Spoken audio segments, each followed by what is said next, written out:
প্রতিদিন এখন রাজশাহীতে বৃষ্টি হচ্ছে, অনেক বৃষ্টি হচ্ছে প্রতিদিনই, মানে ঝুম বৃষ্টি, এত বৃষ্টি। আর আমার মুরগির জন্য একটু অসুবিধা হয়েছে, বাট আমি অনেক এনজয় করছি। আমার অনেক ভালো লাগে বৃষ্টি, আমার অনেক ভালো লাগছে, বাট আমার মুরগির জন্য একটু অসুবিধা হয়ে যাচ্ছে। যে দেখেন কার নিচে লুকায় আছে, তারপরও ভিজে গেছে। আর ওয়েদারটা কিন্তু অনেক সুন্দর, এত সুন্দর ভিউস, আর গাছগুলো অনেক সুন্দর লাগে বৃষ্টি হওয়ার পর দেখতে। এখনও কিন্তু বৃষ্টি হচ্ছে ভিড়ি ভিড়ি। আচ্ছা, বুঝতে পারবেন কীভাবে, এই যে দেখেন ছাদে একটু পানি জমে আছে, আর এই যে ভিড়ি ভিড়ি বৃষ্টি হচ্ছে।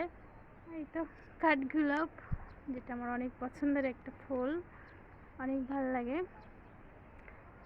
আরও বৃষ্টি হবে, অনেক বৃষ্টি হবে। বৃষ্টি হওয়ার পরে কিন্তু আকাশটা অনেক সুন্দর লাগতেছে, মানে এত সুন্দর ভিউ আসতেছে। কিন্তু মুরগির জন্য একটু অসুবিধা হয়ে যাচ্ছে, তাছাড়া আমার অনেক ভালো লাগে বৃষ্টি।